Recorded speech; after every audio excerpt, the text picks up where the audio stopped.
But let's start off as we always do. Actually, you know what? Let's not. Let's switch things up because gaming feels like it's falling apart at the seams, and I think that's the most important thing I want to talk about.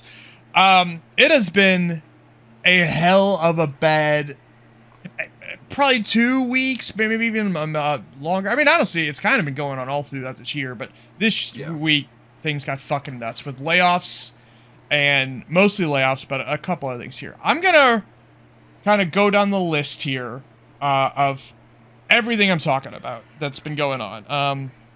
And it's a lengthy list, unfortunately. And this is just, like I said, the last couple weeks.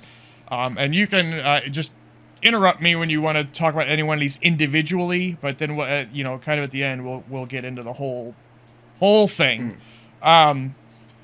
First, Sega canceled the game Hyenas, which was Creative Assembly's I think PvPvE live service game, and it was in beta testing, and like from what I hear from the beta testers, it felt like it was almost done, but now they killed it.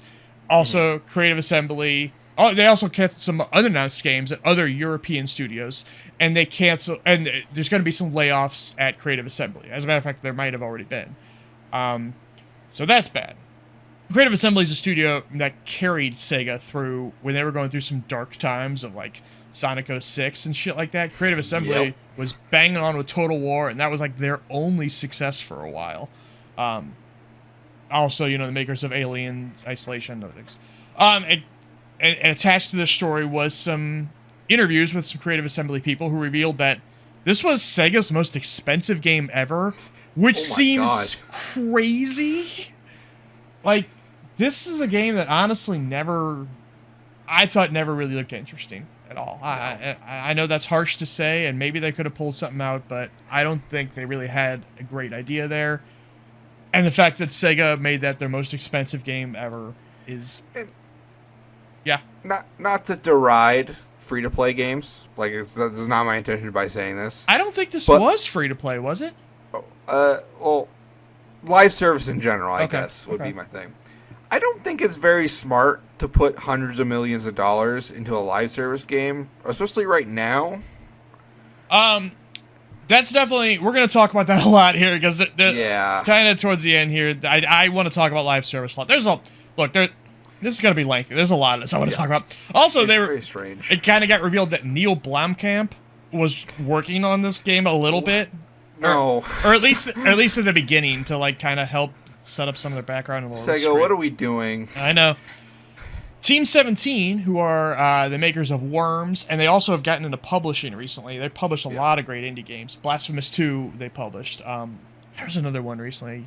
Can't remember, but they're doing a restructure where they laid off 50 QA people. By the way, actually, I should say almost all these layoffs, it seems that QA was hit on like all these teams. Getting hit the hardest, yeah. They're laying off 50 QA people, and their CEO is leaving, which this is the only one where he can say at least the CEO is paying some prices for this shit too. So I guess there's a little bit of, I don't even want to say credit, but at least it's good to see that that the people on the top are also paying for some bad choices. Not that I even want to see them lose their jobs necessarily, but most of these, the CEOs are untouchable. Naughty Dog ended the contracts early of at least 25 contractors, no severance, which isn't uncommon for contractors, but it still sucks. And weirdest thing here is they're pressuring everybody who got laid off and who are still at the studio, everybody, to keep this quiet and to not have it revealed to the press, which it did leak, of course, but you can't lay somebody off and then say don't tell anybody. What did they expect, honestly? It's insane. And the fact that this stuff is now hitting Sony studios, again, we're gonna get into all this, some of the reasons why this is happening, but that's a big warning bell. Also, the Last of Us multiplayer game is not officially canceled, but it is on ice right now. I don't think that's ever coming out. It's not happening. Yeah. The game's dead. Dang, who is the studio behind Boomerang X, which was a great fucking indie game, they're closing. They couldn't get funding for the game they were wanting to make. They apparently tried everything, and nobody was interested, so they're closing down. Telltale apparently laid off most of their staff. I don't think the Expanse game did very well. And they say they're still working on The Wolf Among Us, but it sounds like it might be in some jeopardy. A QA firm, so these are people that don't work for BioWare, but they work with a company that works with BioWare. And they were doing QA on Dragon Age. They voted to unionize last year, and now that QA firm just went through a big round of layoffs, and wouldn't you know it, all the employees they laid off were the ones that unionized. Who'd have thunk it? Yeah. Interesting. Yeah. Twitch had their second round of layoffs this year. Embracer CEOs Lars Wingefors, they talked about how they're still seeking outside investments in some of their projects. Like they got Amazon to invest in Tomb Raider, but there's going to be more layoffs and more studio closures. And the big one, the biggest one of all, Epic Games. My God. They're laying off 16% of their staff, which is about 900 people. They're raising the price of V-Bucks, and they have sold off Bandcamp, which, you remember, they only bought last year. Yep. What the fuck, Hunter? Tech industry's in a recession, unfortunately. Like, it's just like... And that's not, like, downplaying it. It's just... It sucks because all the, like... Games have been great this year. It's been the best year for games since like the 90s, I'd say. Best year for game releases, worst year for the game industry.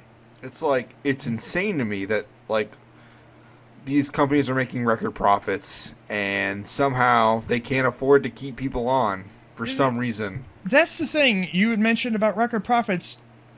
With experts have been expecting a recession to be coming for a long time. It didn't come, at least here in the U.S. We're not in an actual recession, but these companies are acting like they're preparing for it. Like it's still going to come, even though it seems like it's not going to be. Definitely, things are, there's trouble afoot. Yeah.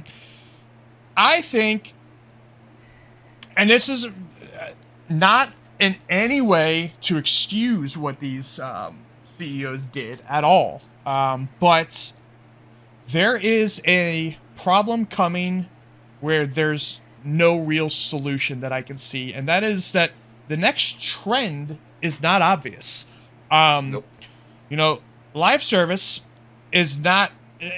I know a lot of people are saying, oh, the bubble's burst, it's dying. No, it's not. But it's definitely no longer the safe bet. It's definitely no longer the, you can't lose on this.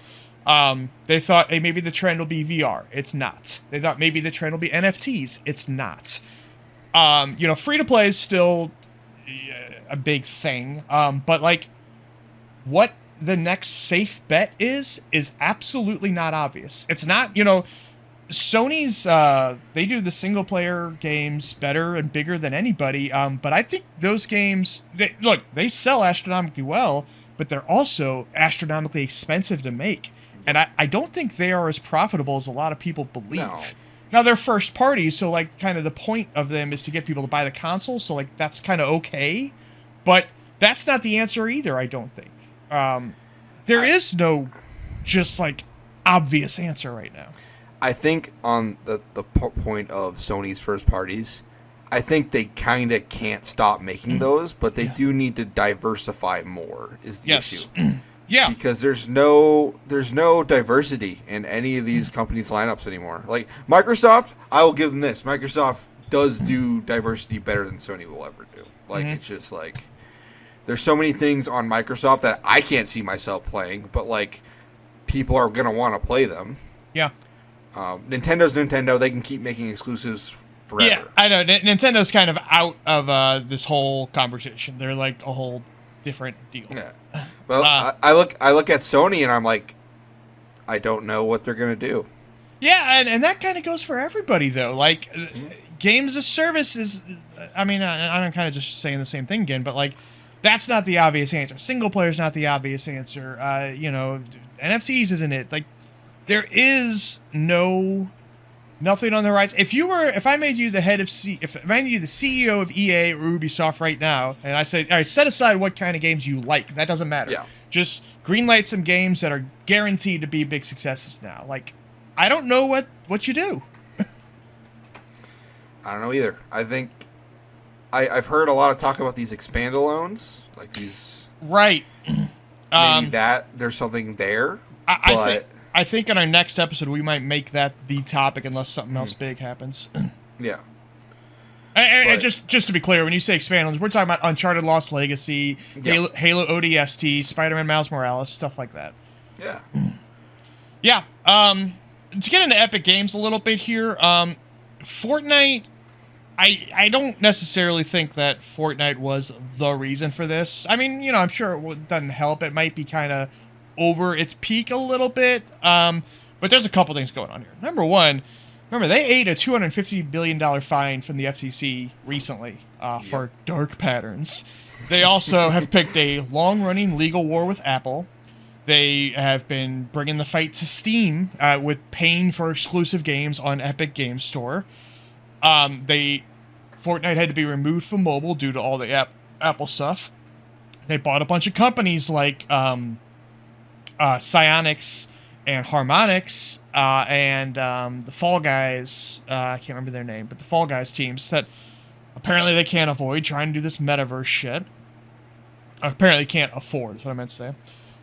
They're paying to give out the free games. They bought a goddamn mall. That's going to be their new office studios, apparently late next year. But that is hilarious. I know. And, like, so a lot of these things individually, I'm happy that somebody's bringing a fight to Apple to get Apple and Google to change some of their policies. I'm happy there's an alternative to Steam. But maybe you don't need to do all these things at the same time. Maybe you can ramp them up more responsibly. And the other thing, Epic, like all these, even though Epic's not public, but still, like all these companies, the biggest problem, of course, is expecting infinite growth, no matter what. Like, you can't just be profitable anymore. You always have to be more profitable next quarter than last, or people lose their jobs. And that just gets to be insane at a certain point, especially with how long games take to make. It's just a mess. It's a goddamn disaster, and I don't think it's going to get any better for a little while. No, and not necessarily. Like I'm not going to be like, oh, it's the death of video games, because it's not. It's just we're in a rough time period. It could definitely be the catalyst for massive changes to video games. I kind of hope it is. In some ways, you know, I don't want to see more people losing their jobs, but. Yeah. It's a disaster out there. If you're hitting Naughty Dog, like, fuck, man. Nobody's safe. Nope. In some brighter news, CD Projekt Red, along with some other studios around Portland, are forming a union. I don't think it's all of CD Projekt Red, but it's a lot of them. Polish Game Dev Workers Union. Also, 100 devs at Avalanche. The guys doing Contraband and did Just Cause and everything. 100 devs there have unionized too. I don't think unionization is the only. Like, I don't think that's going to fix everything all of a sudden. But hey, that certainly helps a lot, or can help. Yeah. Just a big damn mess. So. There we go. Oh, one other thing I will mention. Like I said, I don't think there's an obvious solution, but one thing that can help, and Nintendo's doing it, and Sony's doing it a lot, is, you know, using your IP to make theme parks, movies, things of that nature. Even though, like I said, I don't care about video game movies, but, like, there's been a lot of successes recently.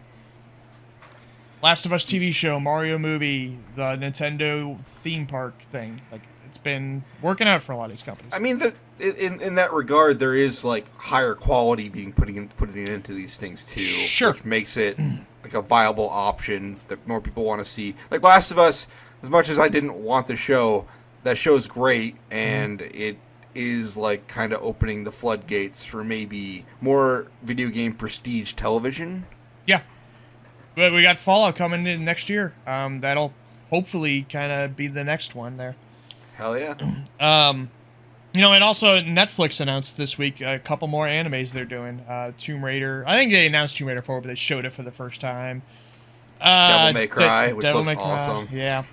Yeah.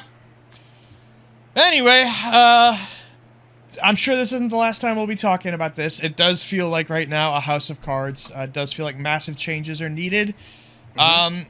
And like I said, no defense of these CEOs at all. You know, the little people are paying the prices for bad decisions, but also I don't know what the right decision is for them right now for a lot of these. Like, there's no obvious path forward, and that is just, in some ways, just as for a consumer, it's kind of exciting. Like, I don't know where the hell things are going. But in terms of obviously somebody who cares about these developers and shit, it's. I don't want these people to lose their jobs. No. Yeah. Yeah, so, we'll be here, keeping an eye on all this. It is, it's a mess. It's a big down mess. Sure is.